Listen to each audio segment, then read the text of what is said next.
Welcome to view point. వర్షాకాలంలో జలుబు దగ్గు వంటి సమస్యలు సాధారణంగా కనిపిస్తాయి. అయితే దగ్గిన ప్రతిసారి తలనొప్పి రావడం మాత్రం సాధారణ విషయం కాదు.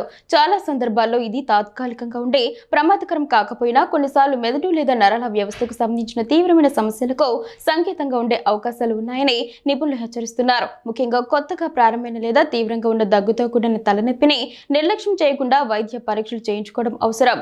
దగ్గినప్పుడు, తుమ్మినప్పుడు, గట్టిగా నవ్వినప్పుడు లేదా మల విసర్జన సమయంలో ఒత్తిడి పెట్టినప్పుడు తలలో అకస్మాత్తుగా నొప్పి రావడాన్ని కఫ్ హెడేక్ అంటారు. ఇది ప్రధానంగా రెండు రకాలుగా ఉంటుంది. ఒకటి ప్రైమరీ కఫ్ హెడేక్, మరొకటి సెకండరీ కఫ్ హెడేక్. ఈ రెండింటి మధ్య తేడాను గుర్తించడం చికిత్సలో కీలకంగా ఉంటుంది. గట్టిగా దగ్గినప్పుడు ఛాతీ, పొత్తి కడుపు భాగాల్లో ఒత్తిడి ఒక్కసారిగా పెరుగుతుంది. ఈ ఒత్తిడి తాత్కాలికంగా మెదడులో రక్త ప్రసరణ, ద్రవాల ప్రవాహంపై ప్రభావం చూపుతుంది. దీంతో అకస్మాత్తుగా తలనొప్పి వస్తుంది. ప్రైమరీ కఫ్ హెడేక్ ఇదే ప్రధాన కారణంగా కావచ్చు. ఈ నొప్పి సాధారణంగా ఒక్కసారిగా మొదలై పదునుగా లేదా గుచ్చుకున్నట్లుగా అనిపిస్తుంది. కొన్ని సెకండ్ల నుంచి కొన్ని నిమిషాల్లోనే తగ్గిపోవడం దీని ప్రత్యేకత. అయితే అన్ని కఫ్ హెడేక్లు ప్రమాదరహితమైనవి కావు.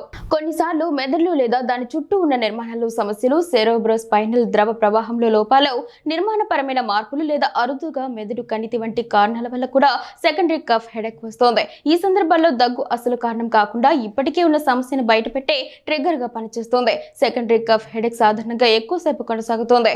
దీంతో పాటు ఇతర నరాల సంబంధిత లక్షణాలు కూడా కనిపిస్తాయి. ముఖ్యంగా తల తిరగడం, నడవడంలో సమతుల్యత కోల్పోవడం, చూపు మసకబారడం, చేతులు లేదా కాళ్ళలో బలహీనత, తిమ్మిరి, పదే పదే వాంతులు, గందరగోళం, స్పృహ కోల్పోవడం వంటి లక్షణాలు ఉంటే వెంటనే వైద్యుని సంప్రదించాలి.